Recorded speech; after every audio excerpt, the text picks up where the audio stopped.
Space, the final frontier. This is the Observer's Notebook, the official podcast of the Association of Lunar and Planetary Observers. Its mission to explore the solar system, to seek out new observations and data, to boldly go where no podcast has gone before. And now the host of the Observer's Notebook, Tim Robertson.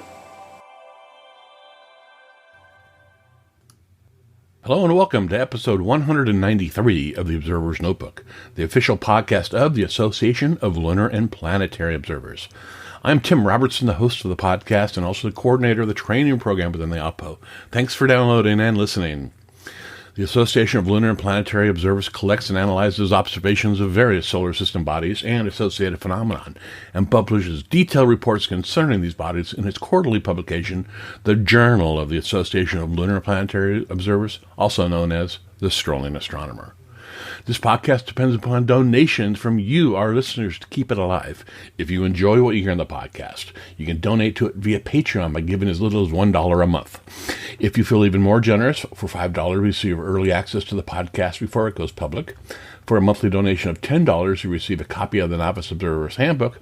And for $35 a month, you receive producer credits on the podcast. You can find out more by going to www.patreon.com/observersnotebook.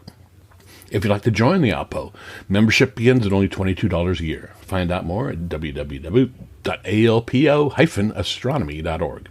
And we're also on Facebook. Just search for ALPO Astronomy. And this podcast also has a Facebook page as well. Just search for Observer's Notebook. And if you enjoy what you hear in the podcast, please subscribe. That way you'll never miss another episode. And now, episode 193 of the Observer's Notebook. Enjoy.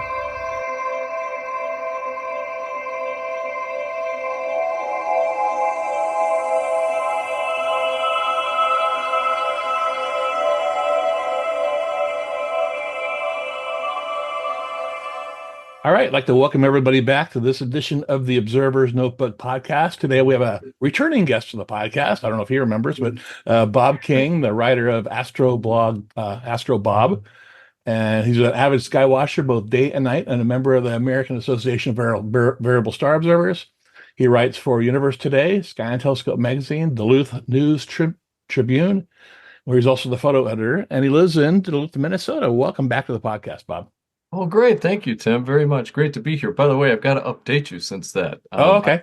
I used to work at the Duluth News Tribune. I have since retired. Oh, good for you. I don't write for Universe Today right now. Okay. And I strictly write for Sky and Telescope for the website and magazine. But yeah, we're good. Okay, good. I'll edit my That's okay. my paperwork here. Yeah, last time we were on, we were talking about a cataclysmic event of Betelgeuse exploding.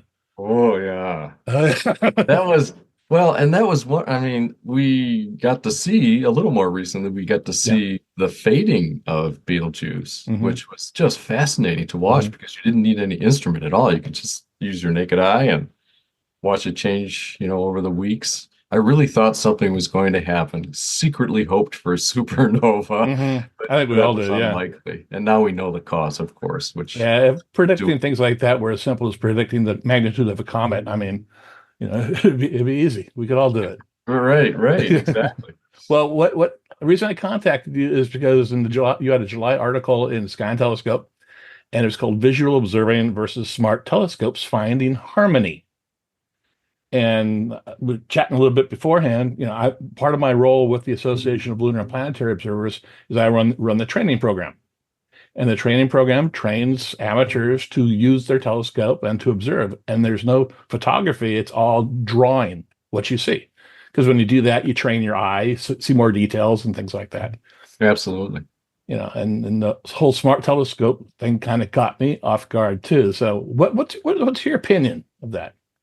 Well, I used to be more of a curmudgeon, I used to think, because I have been a visual observer since I was 11 years old. And, you get to really know your way around the sky, which gives you a deep understanding and appreciation for it, too. And that's what you hope other people will get when they get into astronomy, that plugged into the cosmos, really knowing your way around. It just deepens the experience of being outside. And so I was that way. And then we had various Zoom meetings with our astronomy club over the past year. And smart telescopes came up, in particular the Sea Star. And one of the members said to me, "Hey, what do you think about that new Sea Star?" And I thought, yeah, I've seen all of the hype about it. And I thought, it's just a camera, that you just push a button and boom, it takes a picture. And you don't have to know anything about the sky. So my initial impression was, interesting, but just not my route. Then I started thinking about it more, realizing how much interest there was in this instrument, and thought, maybe I better check this out. And so I looked into it. And then eventually, I guess just like yourself, Tim, I bought one of the Sea Stars. I figured, well, that's the only way to conquer your enemy. Yeah, that's true. Or to befriend, Yeah. to make peace. And so I got the Sea Star, and I got it in the winter. And it's not very good at cold temperatures. And so I only used it a little bit, struggled a bit understanding my way around the software. But then come spring with warmer temperatures, I got out more and I found my way around, not too difficult really. And now it's just like the greatest toy on earth, but it's also an astronomical instrument. Right. I had two primary reasons why three. First, to check it out. Second, I teach amateur or basic astronomy, like community ed astronomy here in Duluth. Right. And I thought, gee, if there's so much interest, maybe a bunch of people here in town in my class, maybe they'd be interested in it too. Any way to bring people into astronomy. And then the third reason is I like transient objects like comets and supernovae. And I thought this would be a great way to capture some of those items, do it myself rather than rely on other individuals to provide me with those images. I'm always looking for pictures because I'm writing about these topics. So those are my three reasons. And the Sea Star has really come through on all three. So I'm pleasantly surprised. Yeah, I no one I knew had one when I bought it. And I had seen the Facebook group starting to pop up to talk about it, and everybody seemed to love it. So I plopped down the $500 for it. And I immediately, as soon as I got it, I'm not an astrophotographer at all. I mean, I've been observing through telescopes since the early 70s, but I'm a visual guy. That's all I've ever been. And the first time I took a picture of M42 was 20 minutes after I opened the box. I put it out on my front patio, set it up, went inside my house, watching TV with my wife. I got my iPad on my lap. Hey, look, oh my gosh, M42. It's just sinful. It was amazing to me. It was just like, this is pretty cool. And then, of course, for the total solar eclipse, I went to Fredericksburg, and that was my instrument. Oh, and sure. Did you do time lapse? I didn't do time lapse. No. You did. Okay. Yeah. Then that's a great use for it as well, because it does time lapse of the sun and moon plus video. Yeah, I did some videos of clouds passing in front of the sun, but it's an amazing little scope. Tim, I have a really funny experience that just parallels yours so perfectly. The first object I photographed was a Pleiades, and it was winter, but it was near the temperature limit of the scope, which is around 15 degrees Fahrenheit. And it was working, and I went in to dinner because it was so cold outside, and I sat the phone down next to my plate, and I watched the Pleiades arrive as I ate my dinner. So yeah, it's unique experience. It really is. I mean, it's like you have all these remote telescopes all over the world, and then you got this little thing in your front patio that's doing the same thing, basically. It's nuts. Now, so I don't know, looking at these, do you believe these are a hindrance or an aid to people getting into astronomy? The older I've gotten, the more I believe any route is acceptable to get into astronomy. All it is if somebody's interested in whatever aspect of astronomy, be it astrophotography, and I'm not an astrophotographer either like you, at least not through the telescope until the Sea Star. I love wide field scenes with comets and aurora and that type of thing. But I've always done that. But I think that's just another way to get into something. Maybe somebody is not interested in learning the sky. And matter of fact, it's pretty hard for many people to learn the night sky, perhaps the way you and I did. I can see the stars where I live. That's true. I can see things. I can pick up a pair of binoculars and see all the planets and various asteroids. Many people live in cities. They don't have that option. And to buy a telescope and then manually try to point, I understand how difficult this is because I've encountered so many people over time who've had that trouble. So if they want to get into it by using a sea star and watch an image of the great globular in Hercules just appear on their phone and then run to their parents or to their friend and say, look at this. Mm-hmm. I took this picture. That's great. Who knows? You just never know when you set a seed like that where it could lead. And I know for a fact that with some people watching those images materialize like that, which by the way, I love comparing to watching a print come up in a darkroom tray back in the old days of black and white, because it reminds me of seeing that magic of seeing a print appear under the red light. What about the smell? Oh, the smell. Yeah, and all the staining too on my shirts, working with the developer. But what was I going to say? To see someone excited about that image and where it could lead, I love it because I know for a fact that some people have started with these automated smart scopes and now they're doing science with them. Maybe they don't become visual observers, but there's so many other avenues too. Pure pleasure of just taking a picture that you did, and also all the way up to the research level where you're assisting some scientific effort to understand perhaps, how fast an asteroid rotates or capturing an exoplanet transit. You could do all of that with these smart scopes. Yeah, I've had to adjust my paradigm to what it means to be an amateur astronomer with these things too, because like you, me, we cut our teeth early on, on 2.4 factors and things like that, little 6-inch kinetoscopes, and that's how we learn. And we had to learn the sky because computer-aided instruments were not even a thought back then. So to me, when I first thought of these, I thought, well, these people are just taking shortcuts into a hobby I love. Right. I think we grew up thinking you have to suffer in order to enjoy your science. Yeah. Yeah.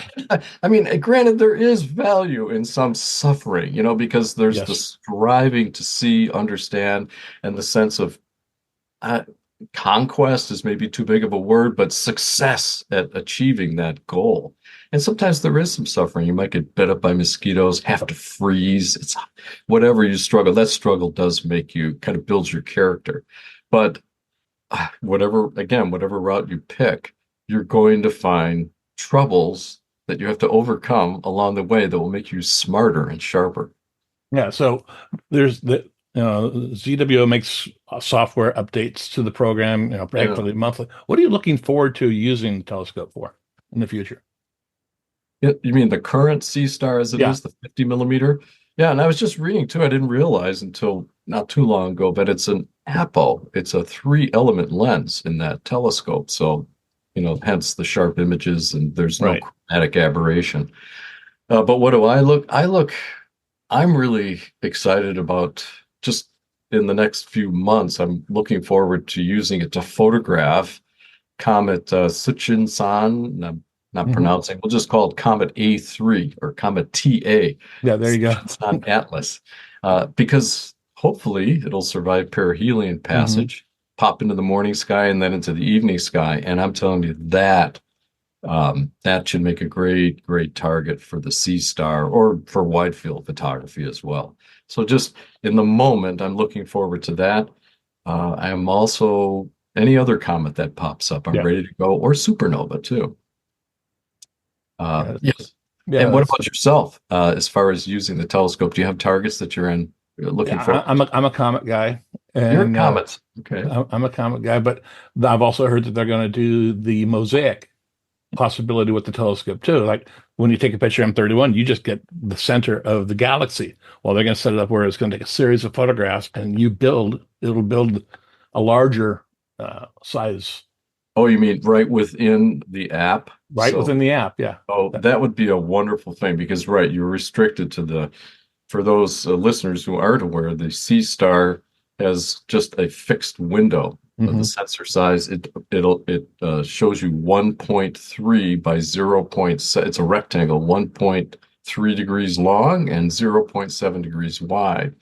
And if you point the C-Star at Andromeda when it's just coming up in the eastern sky, that frame is vertical. So you only get the middle of the galaxy. So that mosaic concept will be super, super helpful, especially since you could build it right within the phone. Yeah. And also for listeners, when you take a picture with the Sea Star, you can decide how many images you stack, how many 10-second expo. Maybe we should even talk about how it works. That might be Okay, it. go right ahead. And then when the image is finished, it just shows up in your photo directory inside your phone. So it's just at your fingertips immediately. And then what I usually do, Tim, is I take and I attach it to an email, send it to my main computer, and then I take that image, which, to be fair, it's only of moderate resolution. A Sea Star is not like some high-res instrument. And I put it in Photoshop, make some adjustments in it, and then I put it through a filter that removes the noise. And so the pictures aren't so grainy. They're a little grainy, especially if your exposures are short. And so you can remove that noise with online denoise eliminators. It's wonderful. There's like 5 of them online that you Oh, can wow. bounce around from, and you upload your photo to one of those denoising sites. And I mean, it's using a hammer, not a whole nice box of tools, but it does effectively remove much of the noise from the images, smooths it out. Hmm. And some of these incorporate AI. So, I Right. mean, I think they're going to be getting better and better. And there's software too.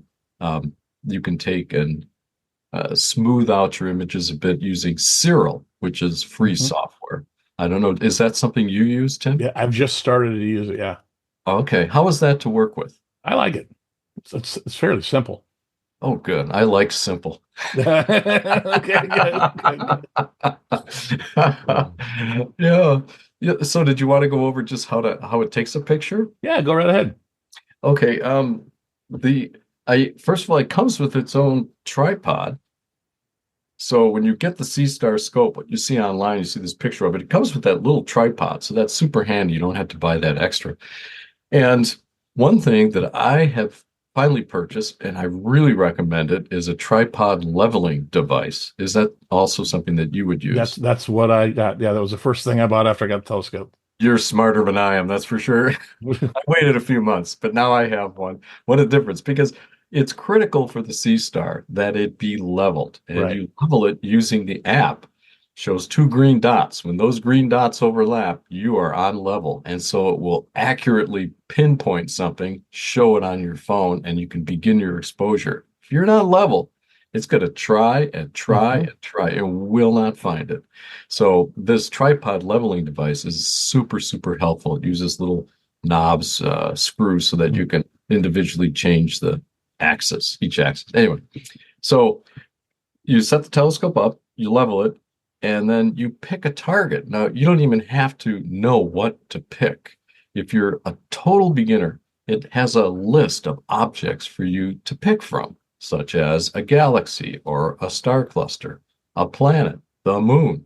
You tap that item, and the telescope goes through about a minute of adjustment, and then it says, ready for you to take a picture. And there's a little red button that shows, and you tap that button. And to me, this is the most amazing part. At first, you see nothing on your phone screen. In 10 seconds, because it takes 10-second exposures. That is adjustable, but 10 seconds is the default. And it takes one 10-second exposure, and then you see the result right there. And unbelievably, you can already see the object on your phone, however faintly. And then it keeps taking 10-second exposures, and it stacks them like pancakes, one atop the other. Each image builds towards the completed, bright, beautiful picture so that they all stack up. And when you're ready, you look at your phone, you say, gee, I think, after about 8 minutes here of 10-second exposures, I've got what I want. You just touch the stop button and you're good to go. Photos in your phone, you could transfer it, work on it, post it. Or you could just post it immediately, send it straight to your social media. It is astonishing. It is pretty amazing. Now, are you looking at other smart telescopes as well? I have not used it. This is my very first one. Okay. I've certainly heard of some of the other, I never got into it, Tim, because the other ones were so expensive. Yeah. The Unistellar EV scopes, I think Unistellar might have been one of the first. They were $2,000-$3,000, and I thought, I can't do that. Can't. Yeah. But how about yourself? No, this is the only one I've used. And I got friends that have the Unistellar, but I've never seen the images they've done through it. But I'm impressed by what we have.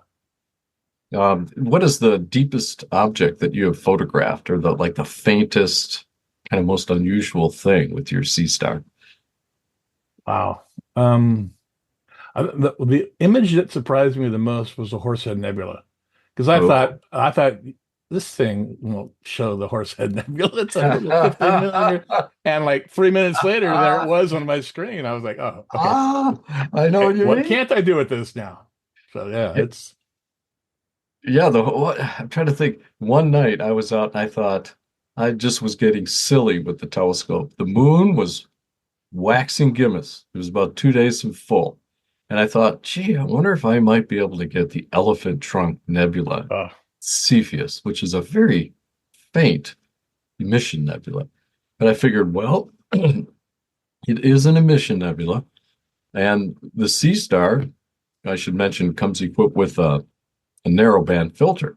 So it will filter out it's a fair automatic too. light pollution, and it's automatic. It knows you're looking at an emission nebula. It puts it in. You don't have to think about that either. So I pointed it there, and I took, I don't know, 10 minutes of exposure, and I was able to actually see. I got a picture of not bad, really, with the Mhm. moon out in the sky. The other thing that comes in handy here where I live in the Midwest is we have a lot of humidity sometimes. It has its own built-in dew heater, so I typically turn that on summer nights, so I don't have to worry about the lens There you go. up during an exposure. But the most extreme thing that I ever photographed was there was a supernova this past spring. I think the galaxy was NGC 4216. The supernova at the time was magnitude 16.3, and I thought, let's do it. Put the Sea Star on it, give it 12 minutes. Yes, you could just see it. You could Wow, just see it in there. 16 And magnitude. it has no problem at all with 14th magnitude supernovae. Nothing. Yeah, And it will go down. That particular night, it was magnitude 16.3. So this gives me kind of a thrill. An observer, let's say I'm looking for that supernova. It would be helpful for me if I had a very recent photograph of it. I can hmm take that myself. That can serve as my guide to help my eye navigate to there that you go. spot. Yeah, So it can be a useful tool to a visual observer in that regard. And it might reveal, for instance, like rays in a comet's tail. hmm Like, oh, I didn't know to look for that. Well, I'm going to get it on my scope, use averted vision, and check this thing out. yeah. I haven't used it on a comet yet, and I'm looking forward to that. So that's going to be really interesting. So where do you think this is going to lead? Well, I hope that C Star or ZWO, who makes C Star, kind of, I'm sure it's a big enterprise, but they get the hint from Unistellar. Unistellar has a network. They've got servers which are connected to or used by, I don't know if it's connected directly, but it's used by the SETI group, SETI Institute, the astronomers there. And amateurs can work directly through the Unistellar servers to connect with scientists who suggest targets for them to point their scopes at and gather data. Really? Basically, yes. And it is a worldwide network, and you can go online and see a list of potential targets. It might be, again, we're talking certain asteroid occultation, or I mean, I've got to see the name here. But Okay. there is an asteroid called Evetts, which is a Trojan asteroid around Jupiter. It's going to be a target for the Lucy mission. Okay. Data from amateur or not Sea Star, but Unistellar users was used. They monitored an occultation of of a star by that asteroid, and they determined more accurately the shape of the asteroid, which Hmm. directly affects and adds to the Lucy mission. That helps it out so that you have a better idea of the shape of the thing before the spacecraft gets there. Just you can do that kind of stuff now. So I would love it someday if ZWO would provide a network for what I call the army of Sea Star users, Mhm. where we might see a list of projects similar to Unistellar and be able to pick one, spend a certain amount of time gathering light, upload that to the server, and then a scientist comes along and picks it off, people who have done this with their unistellar EV scopes, they have been cited I talked to a guy at the Milwaukee Astronomical Society, just in his group alone down there, over 350 people have contributed to scientific papers this way. Oh my goodness. Just through networking, using the unistellar network to pipe this data over to SETI. And then, there's a conversation happening between professionals and amateurs here. And amateurs are being published along with the names of the scientists in these papers. What a great feeling that is incredible. Yeah, I did not know that. Wow, that would be nice to see ZWO do something like that. Wouldn't it be great? So I don't know I suppose I should call somebody at ZWO, right? Yeah. I'm sure it's already been suggested. I'm sure they know what Unistellar's doing. That. Yeah, they know exactly. And I mean, just imagine someone who doesn't know how to find anything other than the Big Dipper and Orion's Belt. Hey, look, they could be doing research too, participating. The guy I spoke to for the article for Sky and Telescope, his name is Matthew Rhino with the Milwaukee Astronomical Society. Mm-hmm. And he just promotes this. They have 2 club scopes there that are in constant use for this type of stuff. And people as young as 14 years old are using EV scopes, and as old as 60 and above, are using their scopes.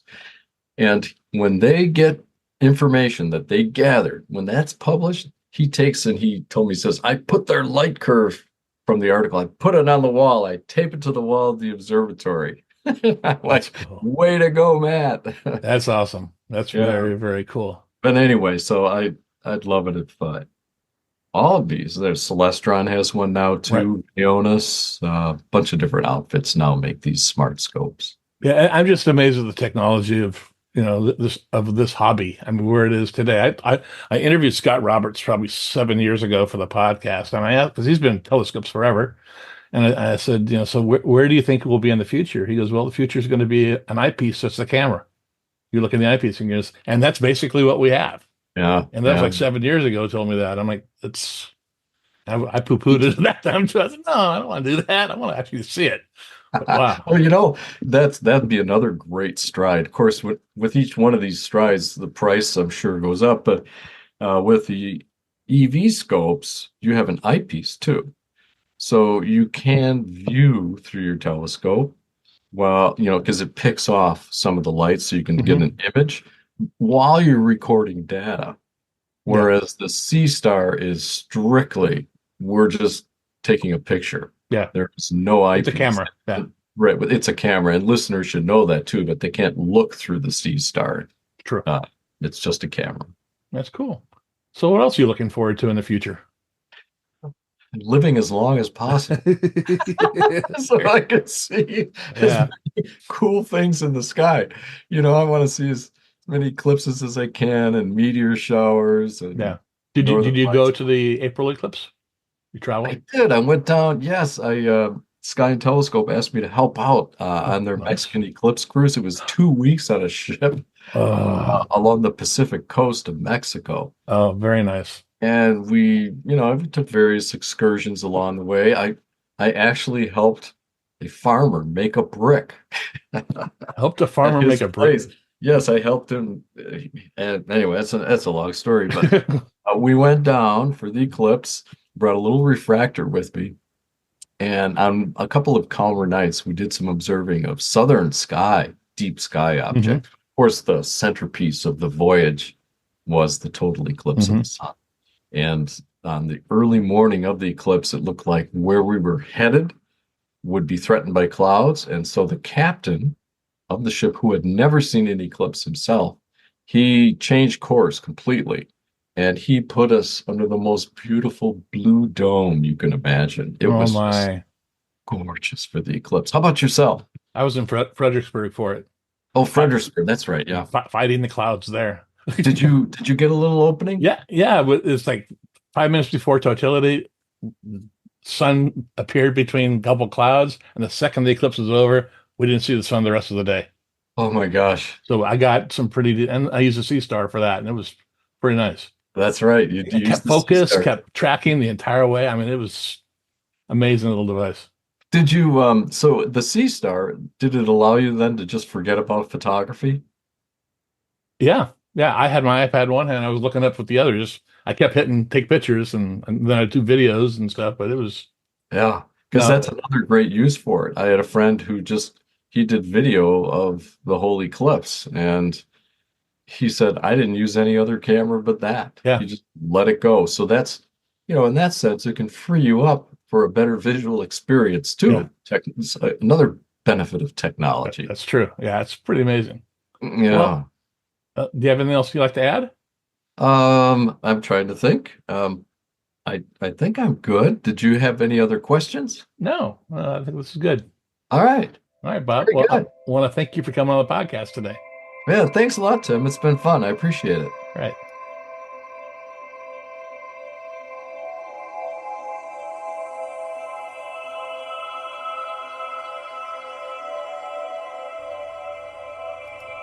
Well, that'll do it for this episode of the Observer's Notebook podcast. I again want to thank Bob King for coming on the podcast today. We upload a new episode of the Observer's Notebook on the 1st and 15th of every month. If you want to, you can subscribe. I'd really appreciate it. You can also listen to us on Apple Radio, iHeartRadio, Soundcloud, Spreaker, Google Play, Stitcher, Amazon Echo, Spotify, and the podcast is also available on the ALPO YouTube channel. You can help support the podcast by donating to it via Patreon. You can give up to $35 a month, where you will receive 1 year's membership to the ALPO and producer credits on the podcast. And with that, I'd like to thank the producers of this podcast, Steve Siedentop and Michael Moyer, for their generous support. The link for Patreon, as well as the link for the ALPO, is in the show notes. If you'd like to get a hold of me, my email address is commentman@commentman.net or on Twitter at ObserversNBPod. Until next time, I hope you always have clear and steady skies. Thanks for listening.